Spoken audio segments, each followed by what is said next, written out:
The story is about Owen Javier, a human caught in the powerful Galactic Tribunal, a place where mighty alien civilizations judge others. Everyone laughs at him because humans are new and wild to the galaxy's rules. But Owen is clever, sharp, and speaks many alien languages. He challenges the tribunal with truth, wit, and daring plans. The story is full of tension, drama, and surprises as Owen fights to change a broken system before everything falls apart.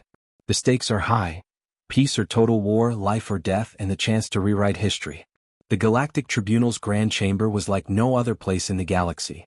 Its walls rose 30 meters high, shining with light from 12 distant suns. Crystals bent the light, sending rainbows dancing across every surface. The air felt heavy, full of judgment before a single word was spoken. Everyone who entered felt small, like an ant facing giants. In the middle of the chamber stood Owen Javier. His hands rested quietly by his side. He did not look scared. Instead, he studied his fingernails, calm and collected. Around him, the most powerful judges from many worlds watched silently. Each judge represented a different species, different laws, and different powers. They were used to respect. They expected fear. But Owen gave them neither. "Defendant, acknowledge the gravity of these proceedings," said Magistrate Kelleth. Her face was carved with ritual scars, deep lines earned from decades of battles in courts like this one. Each scar told a story of victory, of justice. Her eyes were sharp, cold, and full of authority. Owen did not flinch. He raised his eyes slowly and smiled. "I acknowledge nothing," Owen said in perfect High Arvani, the formal language of the tribunal. "Your laws are garbage. Your diplomats are fools. Your gods wouldn't last a day on Earth." A heavy silence filled the chamber. Some gasped, others whispered. One brave soul said quietly, "Maybe he has a point." No one could tell where the voice came from. Owen smiled wider and switched to another language, cheerful and flowing. "But we can fix that." The translator beside Magistrate Kelleth dropped his stylus in shock. The room was stunned. The young translator's scars were still pink, new wounds of experience, and now he was speechless. "Perhaps the translation matrix has malfunctioned," Kelleth said slowly, testing her words. Owen shook his head and spoke in Middle Arvani, the language of merchants and common folk. "No mistake. I notice you are using the older vocal modulator. The new one handles glottal stops better. Less chance of declaring war by accident when ordering lunch." The translator's eyes grew wide. Few humans could even hear the difference in glottal stops, let alone reproduce them. But Owen kept going.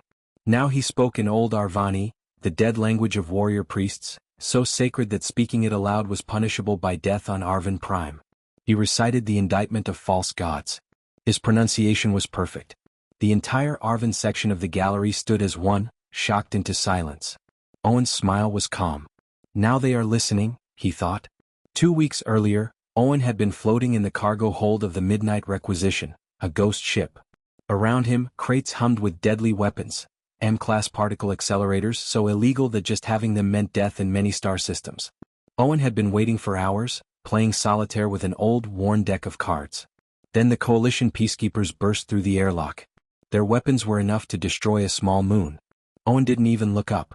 "Don't move," the young commander shouted, his voice full of fresh eagerness.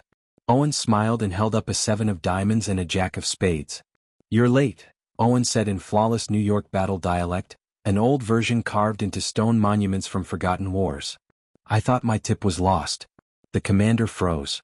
His name was Kent, young, just 23 standard years old, freshly promoted. His face was proud but nervous, trying to live up to his mother's military legacy. "You called us?" Kent said, confused. "Someone had to," Owen replied, switching to melodic Cyrillian, the language of kindness. Then he added insult in guttural Helverin, accompanied by a flicker of bioluminescent fingers. Owen's words confused the peacekeepers. They were not used to criminals who spoke their languages better than they did. Setting down his cards, Owen raised his hands. "Owen Javier, Earth citizen. Freelance logistics specialist. I'm carrying 47 M-class particle accelerators, serial numbers filed off, configured for maximum destruction. Also, 3 bottles of genuine Earth whiskey, which is more illegal than the weapons." A Cyrillian peacekeeper whispered, "K protocol says." "I know the protocol," Owen interrupted, speaking in lower Cyrillian, respectful but firm. Section 4, subsection C.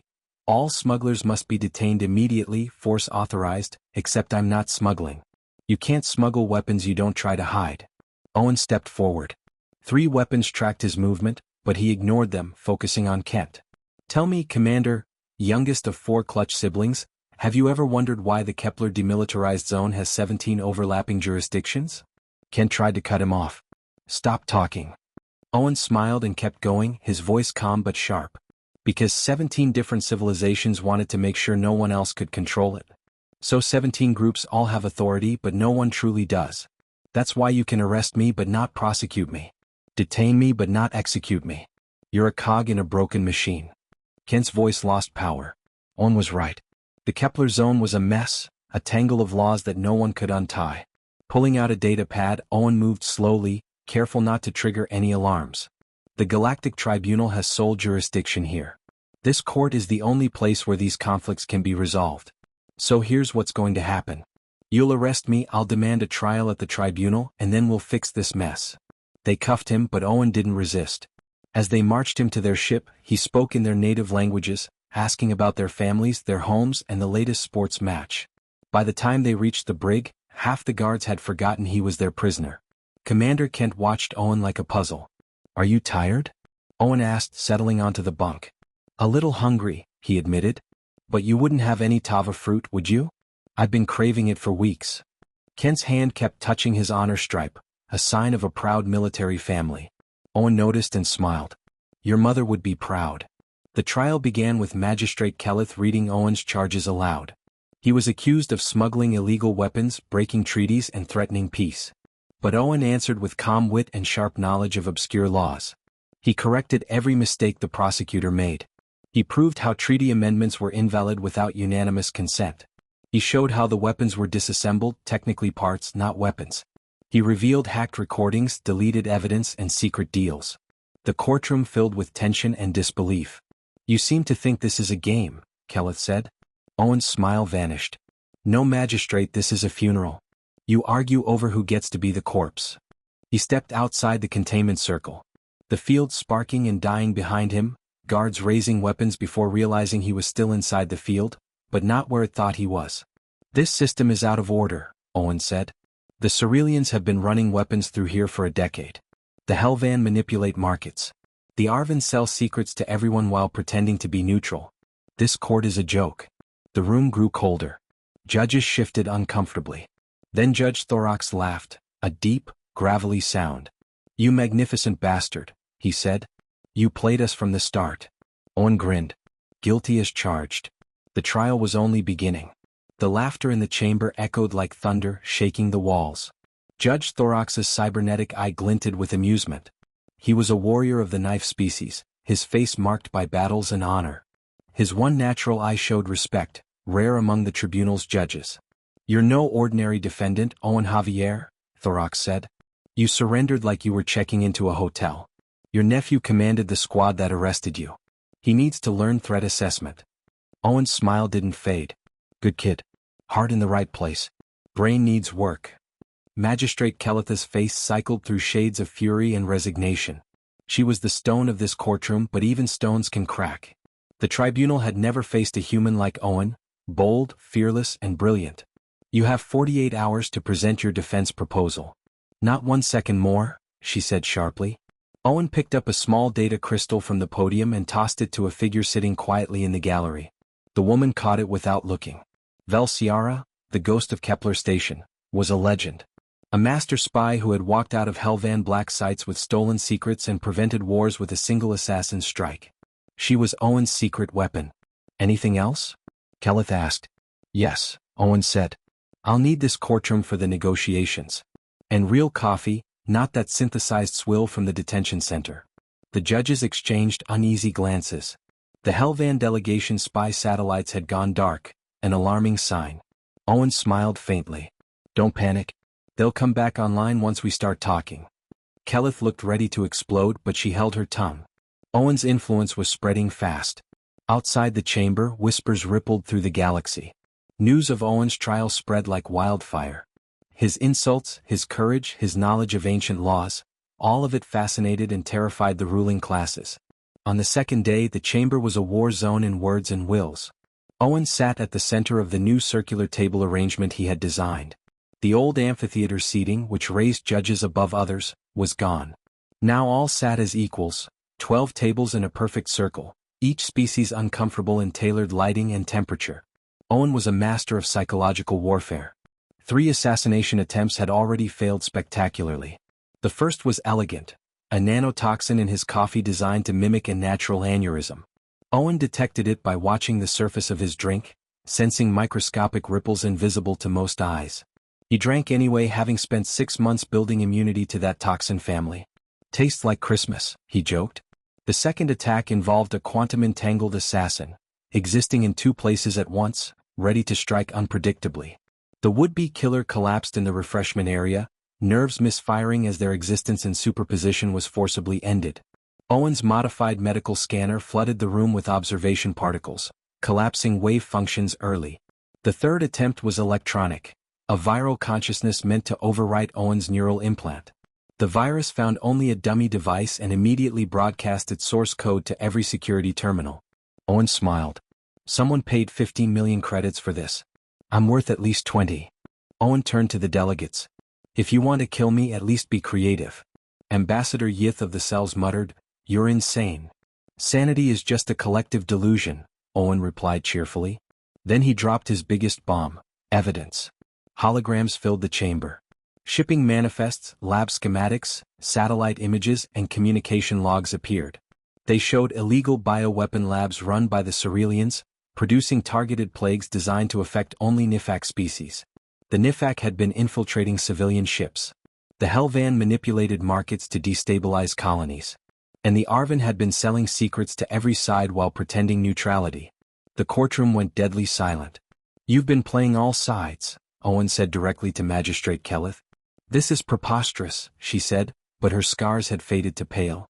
She could no longer hide her doubts. "You're not just breaking laws," Owen said. "You're breaking trust. Betraying everyone. I have proof. 3 years of investigation, 17 deep cover operatives, 6 accidents that were anything but." His smile was sharp, surgical. "And most of this information came from your own people.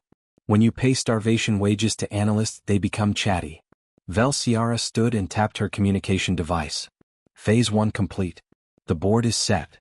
The building was suddenly surrounded not by soldiers but journalists. Reporters from across the galaxy filled the gallery's walls, human, Cerealian, even Nifak combat journalists who reported by dueling. They were ready to broadcast every secret. Kelleth's face drained of color. "You planned this." "I planned 17 versions of this," Owen replied. "You're lucky this is the nice one." Judge Yurth of the Cerealians said, "This is treason." "Only if letting this rot continue isn't," Owen answered. Judge Farth of the Helvan delegation spoke with offended dignity. "You dare threaten the Helvan economy?" Owen switched to Court Helvan, the language of genetic purity. "I observe, calculate, and conclude your economy is a shell game. Trading debts backed by resources you don't control in territories you don't own.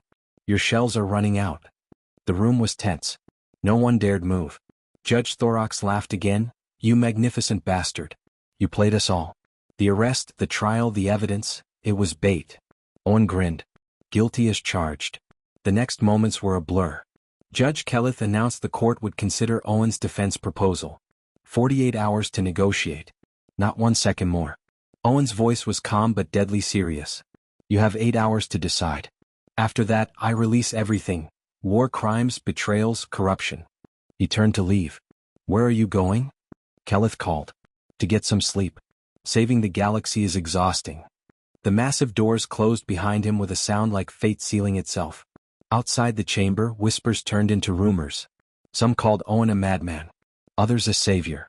The truth was unclear. The next morning, Owen's personal shuttle exploded. The blast was seen from 3 star systems away.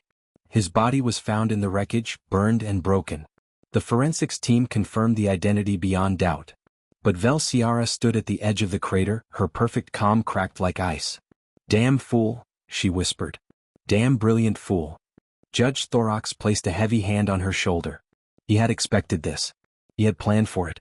Vel held up a data pad showing a vote, unanimous approval of a new treaty called the Zero Protocol. 12 species agreed to create a neutral zone by giving up their worst colony worlds. A place to share governance, law, and peace. And humanity would mediate. Vel looked again at the timestamps. The treaty was signed 3 hours before Owen died. She whispered, "This cannot be." Owen was not gone. He had prepared. His clone body lay ready, perfectly sculpted, with scars and age matching his own. The neural backup was complete. Vel checked the timing. 6 months. He would return. Vel smiled grimly. Death is just another negotiation. 6 months later, in a quiet lab hidden deep inside the neutral zone, the air hummed with soft machines. Vel Ciara stood over a sleek pod glowing with blue light. Inside, the body of Owen Javier lay still, breathing gently through tubes and wires. The clone was perfect. A living copy with every scar, every wrinkle, every trace of the man who had died so the galaxy could live. Vel checked the neural interface. The backup consciousness waited patiently in digital silence, ready to return to flesh and blood. "This is it, Owen," she whispered. "The galaxy is waiting." Outside, the neutral zone was alive with tension and hope. Former enemies worked side by side, bound not by old grudges but by shared need. Trade flowed. Conflict still simmered, but they no longer threatened to ignite full war. The Zero Protocol was more than a treaty. It was proof that even the most broken systems could change if someone dared to break them first. At a mining station's small tavern, a man in a shadowed hat sat alone, watching the door. His clothes were plain, his posture forgettable, but his smile was sharp. The knife weapons dealer slid into the booth opposite him. "I need guns," he said without ceremony. The man in the hat nodded. "Everyone needs guns. But are you willing to trade? Credits? Boring. Information?" The dealer smirked. "What kind?" "Guard rotations for the neutral zone treasury." The man leaned back, eyes gleaming. "Planning to rob the treasury?" The dealer shrugged. "Stupid but brilliant." The man smiled wider. "I'll sell you untraceable weapons, then buy them back for twice the price." The dealer raised an eyebrow. "Why?" "Because with that money you'll buy your way onto the Security Council. More profitable than robbery. Less chance of execution." The dealer shook his head, amused. "Humans are insane. Profitable too." The man in the hat took a slow drink, smiling to himself. Back inside the neutral zone's government halls, Vel was already managing crises with cold precision. The Rock, a massive figure from another species, trained human diplomats in the art of intimidation and negotiation. Together they built a future from the ashes of chaos. Owen Javier was gone, but his work lived on. In a quiet moment, Vel whispered to the empty room, "Your laws are still garbage. But they're getting better." She raised an imaginary glass. "To chaos. To evolution. To humanity." Outside, the stars continued their ancient dance. Small changes, like ripples in a pond, slowly reshaped the galaxy. And somewhere, the man who wasn't Owen Javier finished his drink and got back to work. Months passed, but the peace Owen fought for was fragile, like a thin ice sheet over a deep ocean. Beneath the calm surface, old grudges still bubbled, waiting for a chance to break free. Vel Ciara worked tirelessly, her glowing skin pulsing softly as she navigated political minefields and whispered threats. She was humanity's hidden blade in the shadows, the one who kept enemies close and secrets closer. One evening, in the dim light of the neutral zone's council chamber, Vel met with an unexpected visitor. The knife weapons dealer from the tavern. His reputation for cunning and ruthlessness was known across systems. "I need answers," he said, voice low. "Something stirring beneath the surface." Vel nodded, understanding more than he said. "The old powers don't vanish easily. They adapt. They wait." He looked down, sliding a data pad across the table. Images flickered, illegal shipments, encrypted communications, signs that someone was trying to sabotage the Zero Protocol from within. Vel's bioluminescence shifted colors, anger and caution. This could start another war. The dealer smiled darkly. "Or end everything we built." They agreed to work together, combining Vel's espionage skills with his network of informants and weapons. Their uneasy alliance was a gamble, but the stakes were too high to ignore. Meanwhile, the clone Owen stirred awake in his pod. His eyes blinked open, memories flooding back in fragments, pain, betrayal, hope. "Welcome back," Vel said softly, standing by his side. "The galaxy needs you." Owen sat up slowly, the weight of his mission settling on his shoulders. "Did I miss the party?" Vel smiled. "Only the beginning." Together they planned the next moves, strengthening the neutral zone's defenses, rooting out traitors and preparing for the inevitable backlash from those who hated change. Owen's return was a beacon of hope but also a target painted bright on his back. The fight for the galaxy's future was far from over. The council chamber buzzed with tension. Shadows stretched across faces tired of lies but hungry for truth. Owen Javier stood once again before the galaxy's greatest powers, no longer just a challenger but a symbol, a man reborn from death to lead. Vel Ciara watched from the side, her skin pulsing with steady calm. She had fought in silent wars, but this was different. This was the battle for every species' future. "Why did you return?" a judge asked. His voice was rough, a mix of respect and suspicion. Owen smiled faintly. "Because the galaxy still needs a madman willing to break its rules." Whispers spread through the chamber. Some feared him. Others saw hope. Owen laid out his final plan, an alliance of all species within the neutral zone, governed by trust, transparency, and shared strength. A council not of old rivalries but new ideas. But change was never easy. Outside, enemies gathered, shadowy forces fueled by greed and fear, ready to tear the fragile peace apart. As Owen spoke, alarms blared. The chamber sealed tight. Intruders had breached the perimeter. Vel moved quickly, coordinating defense. The weapons dealer appeared, flanked by loyal guards. They fought side by side, their battle a dance of skill and resolve. Owen stayed in the chamber, rallying diplomats and soldiers alike. "We're not just fighting for ourselves," he said. "We fight for the chance to build something better." The intruders advanced, but the united front held firm. The galaxy watched as old hatred met new resolve. In the chaos, Owen faced the mastermind, a former judge corrupted by power. Their fight was brutal, words sharper than blades. "You think you can save them?" the judge sneered. "I don't think," Owen replied. "I know." With a final strike, Owen disarmed his opponent. The room fell silent. The battle was won, but the war was far from over. In the aftermath, Owen and Vel worked to heal wounds, political, social, and personal. They knew peace was fragile, but it was worth every risk. At a small gathering, Owen raised a glass. To chaos, to change, to humanity. May we always be brave enough to break the rules for a better future. The stars outside continued their slow, endless dance, unchanged, yet forever touched by the ripple of one man's courage.